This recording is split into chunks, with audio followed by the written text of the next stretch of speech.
Eh oui. On n'est pas chez toi, là? Non, nous ne sommes pas chez moi, en effet, mon bon compagnon Yann. Et vous-même, derrière ce petit objectif qui nous suit depuis tant d'années, vous devez vous demander où sommes-nous? C'est bien le seul. Une page se tourne, et la vie, parfois, a contraint l'homme mature à embrasser l'évolution de son existence.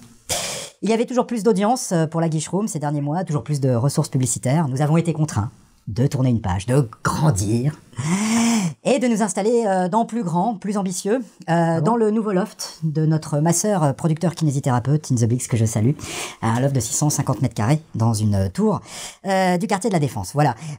Beaucoup d'émotions pour cette première émission dans ce nouveau loft, dans ce nouveau cadre. On est bien là. On est bien. Je sais, Yann, que tu es rongé par l'émotion, que tu ne veux pas le montrer parce que toi aussi, tu es un homme de sobriété, un homme de pudeur. Hein, tu es là, comme ça, avec ta petite émotion, tu retiens comme la petite marmotte dans le froid. Ah bon? Mais j'ai envie de rendre un dernier hommage, et toi aussi, je sais, à notre ancien repère, notre ancienne tanière d'amour où toi et moi... Ton taudis, là, avec les rats, là, et tout ça? Où notre ancienne tanière d'amour où toi et moi avons présenté tant d'émissions, avons partagé tant de fous rires. Et de cafards. Et...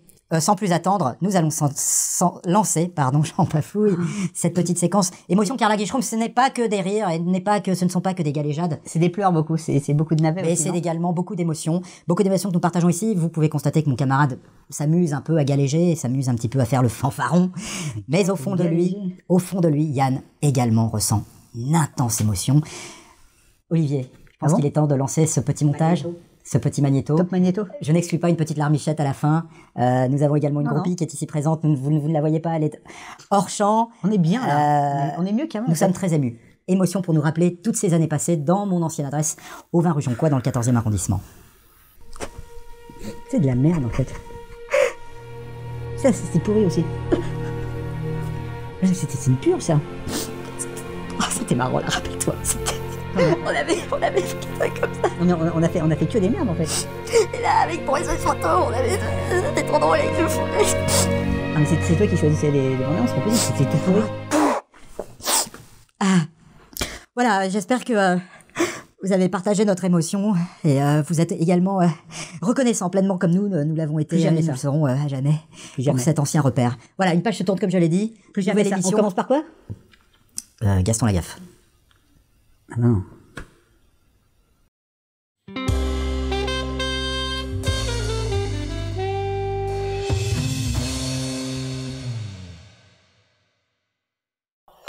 Bienvenue dans la Guiche Room.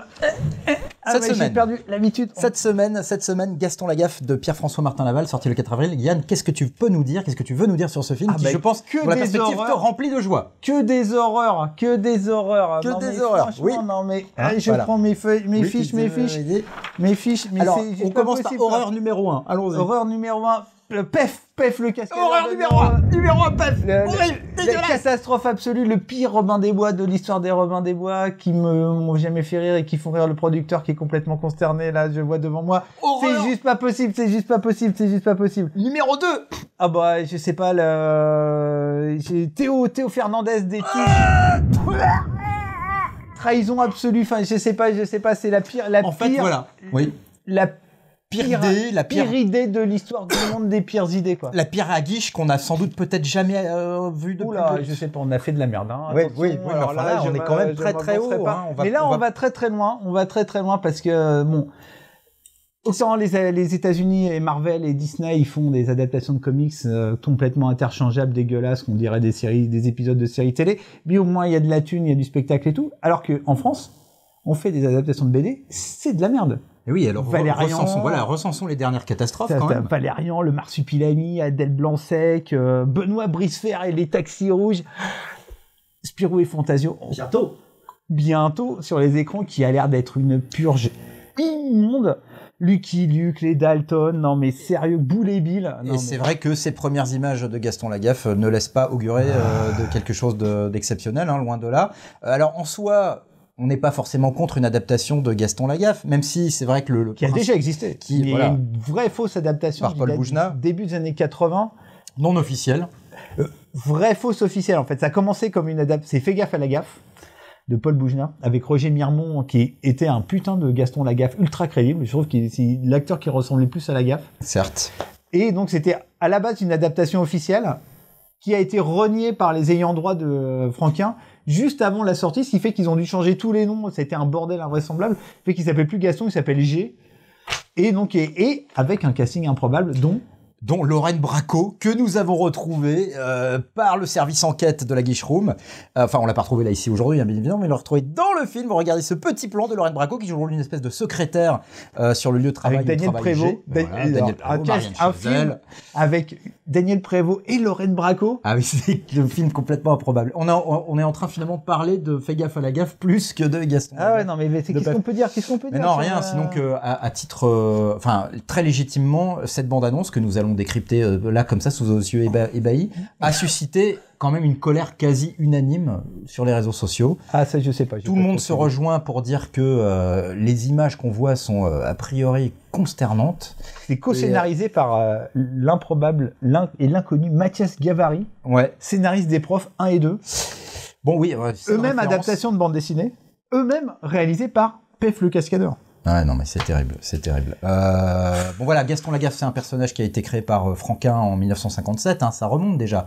La 1957. Pour moi, c'est le chef-d'œuvre absolu de la BD franco-belge. Absolument, magnifique. Franquin est mort en 96, donc heureusement pour lui, il n'aura pas eu le temps de voir ce chef-d'œuvre que nous promet PEF. Ce qui est désolant. Bon, on va peut-être lancer les images pour plus. Oui, on va lancer l'ordi. On va lancer la catastrophe pour plus. Essayer de transmettre. C'est parti. Voilà, donc déjà rien que dans le jeu là, je vois Gaston est arrivé. On dirait que tout est dans la pantomime, sans timing, sans rien. C'est plat. On va juste pitcher un peu le truc. En fait, on abandonne la rédaction du magazine Spirou. Et là, on est dans une start-up. On est dans une start-up marseillaise qui s'appelle Le Petit Coin. Humour. Ok, on enchaîne. Et donc, Gaston est un stagiaire qui débarque dans cette start-up. Et donc, Pef, le cascadeur pas drôle des neurones, il fait Prunelle. Voilà. Et un Prunelle pas drôle. Et donc là, on va voir au fil de cette bande-annonce, en fait, que les auteurs se sont complètement réappropriés les vignettes de la BD. Et en fait, donc, oui, c'est tout le problème du truc, quoi. Non, mais il y a tout, si tu veux. Donc, t'as Mademoiselle Jeanne, t'as Gaston, t'as la mouette, t'as le chat, t'as De Mesmaeker. En fait, ils ont tout photocopié, ils ont tout répliqué, mais ces gens-là, manifestement, confondent la fidélité et réplique sans oui, en fait, on est vide, quoi. On est un peu comme Ils ont répliqué le visuel, mais pas l'esprit. Ouais, on est c'est un peu ce que font les Japonais aussi avec les adaptations de mangas contemporaines, genre Terraform Mars ou merde, comment ça s'appelle le truc avec le Ghislain à la plage. Non, c'est pas ça. Mais en tout cas, on est dans une version un peu cosplay en fait. On est dans du fan film qui. Ça va ? Ouais, parce que je vous dis pas, mais je sors d'une angine rouge qui m'a vraiment rendu très très malade quelques jours avant et je suis en pleine convalescence. On peut fier. Et c'est la consternation dans le studio de 350 mètres carrés. Allez, allons-y, fonçons, parce que là, on a déjà perdu la moitié des gens. On continue. Non, mais c'est la... Mouette, ah, j'ai du caca sur le front, ah. Mais c'est... En fait, effectivement, ça reprend visuellement tous les gags de la BD en les traitant de manière complètement débile, quoi. Ça, c'est terrible. De Mesmaeker par... non, c'est pas de Mesmaeker. Pardon, oui, non, ça, c'est pas de Mesmaeker. C'est toujours pas de Mesmaeker. On va y arriver bientôt. Mais en même temps, le gag de la porte, c'est un gag qui vient de la bande dessinée, quoi. Oui, ils ont...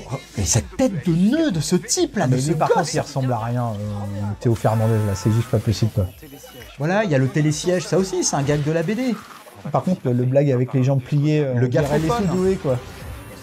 Oh là là, c'est horrible. Il n'y a aucune gestuelle, il n'y a aucune harmonie, il n'y a aucune poésie là-dedans. Voilà, Jérôme Commandeur en De Mesmaeker. Alors, en plus, le gag du cactus dans l'ascenseur, c'est un gag ultra culte de la BD. Et quand tu vois comment c'est mis en scène en tout cas dans la bande-annonce, c'est juste. Oui, c'est ça, avec les bouts de cactus, etc. Mais bon.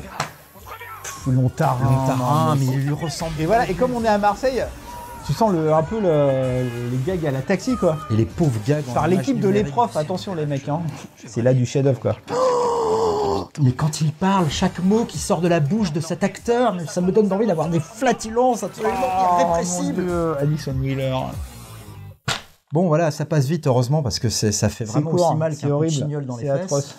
Et donc, on est sincèrement consterné. Alors, je ne doute pas de la sincérité de Pef. Non, il est sincèrement fan, Pef, de Gaston Lagaffe. Je me rappelle très bien, c'est pas une vanne, hein, je me rappelle très bien qu'un... non, il n'y a pas de vanne. Ce n'est pas une vanne. Quelqu'un de chez Dargaud m'avait raconté qu'il avait vraiment déployé pour convaincre l'éditeur de lui céder les droits d'adaptation au cinéma de Gaston Lagaffe. Il avait vraiment déployé des trésors d'imagination. C'est Dupuis, donc c'est un mec de chez du truc d'en face qui a dit mais putain, mais je sais très bien, l'autre il les a fait chier. C'est Dupuis, Dargaud. C'est Dupuis. Non, je sais que c'est Dupuis à la base, mais attention, ça n'est plus Dupuis. Je crois que le truc, le catalogue a été racheté par Dargaud, etc. À vérifier, ça n'est plus Dupuis. En tout cas, il a fait des pieds. Et donc, oui, et il était venu au rendez-vous. Des cascades pas drôles. Il était venu en rendez-vous en Gaston Lagaffe. Avec une bagnole maquillée comme la bagnole de Gaston Lagaffe. Sans blague. Super. Pour montrer à quel point soi-disant, il avait compris l'esprit de la BD, etc., etc. Donc, je ne doute pas un seul instant de la sincérité de Pef. Et tous ces gens qui sont devant l'écran, ils sont certainement fort sympathiques, mais à l'arrivée, là, ce qu'on nous montre, ce qu'on nous produit, ce qu'on nous promet, c'est insupportable. Toute personne qui a lu et aimé Gaston Lagaffe, c'est insupportable. C'est interdit. Et on a vraiment envie d'étrangler Franquin, entre les aventures de Spirou et Fantasio et ça, Franquin, mais c'est pas possible, quoi. Donc voilà, y a-t-il un... je sais pas. Non, mais il y a pas une malédiction. C'est dur, t'as envie de voir les ayants droit de Franquin en disant, mais putain, mais vous arrêtez de prendre de la thune et de faire de la merde, quoi. Et de prendre des pires tocards. Maintenant, ce film va-t-il marcher? Ça va cartonner. Moi, je suis persuadé que ça va cartonner, quoi. Bah oui, avec le bon marketing, c'est clair que ça va cartonner. Mais que fait-on de notre patrimoine culturel, hein, est-ce que l'extension que nous lui donnons au cinéma, finalement, n'aboutit qu'à le salir, qu'à l'avilir, et finalement, à l'arrivée à minimiser sa portée culturelle, ou est-ce qu'on on aimerait un jour voir un film qui transcende cet héritage-là et l'amène vers d'autres générations. C'est inadaptable. Le problème de Gaston, c'est que c'est inadaptable. Et le fond du problème est peut-être tout simplement là. Il aurait peut-être jamais fallu de film Gaston Lagaffe. C'est plus aller sur le dessin animé. Mais même quand il y avait une tentative de dessin animé il y a quelques années qui était complètement ratée parce qu'ils avaient, pour le coup, là-dessus, les ayants droit étaient encore plus intégristes. Ils vous avaient interdit de redessiner complètement réinterpréter le dessin de Franquin. Il fallait qu'il reste exactement sur ce qu'avait fait Franquin, donc ça donnait un truc complètement bâtard, super moche, sans rythme et tout, sans imagination et sans mise en scène. En fait, c'est une espèce de truc maudit. Toutes les adaptations de BD françaises, c'est de la malédiction pure et dure, quoi. Nous ne saurions trop vous conseiller de vous replonger dans les albums de Gaston Lagaffe plutôt que de lâcher 10 € pour aller voir ce le truc chat est là. Bien pourrave qui va certainement... Alors, on va noter... il est sympa ce petit chat. Mais où sont j'avais des trucs pour noter. Voilà. C'est où? Alors passons à la notation. On va peut-être pas noter avec le chat parce que ça risque de faire des blessés. Ah ben c'est là. Nous avons retrouvé chez Yann des espadrilles que tu mets régulièrement pour faire ton marché. Absolument. Quand je prends le rien au boulot, en espadrille, c'est mon côté un peu Gaston. Ouais. Ok, c'est génial. Combien d'espadrilles? Zéro, bien évidemment, zéro. Même si on pouvait faire des notations négatives, on pourrait inaugurer une notation négative. Allons-y. Jingle notation négative.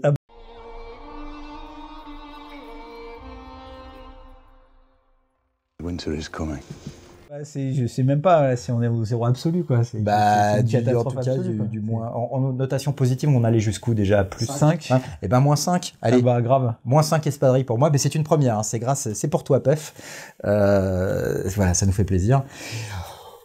Que dire de plus? Je crois que vraiment, on est tellement, abasourdi par... c'est sidérant. Sidérant, quoi, de voir à quel point la trahison est allée très très loin sur ce coup-là, finalement, je crois qu'on a tout dit. Depuis le début, hein. De toute façon, dès que tu t'es appris à Pef qui adapte Gaston Lagaffe, c'était...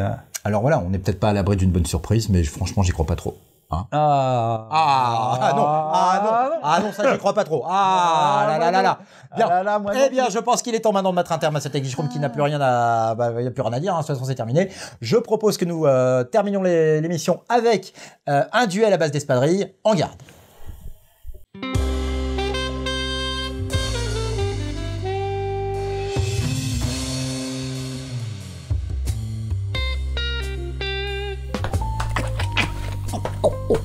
Je sais, c'est nul et pas drôle, mais c'est quand même pas pire que Gaston Lagaffe. Ah, le chat nous regarde! Ah, saleté de chat! Tu vas payer pour toutes les saloperies que tu nous as fait dessus pendant cette émission. Je suis nul en improvisation. Ah, pim! Et voilà.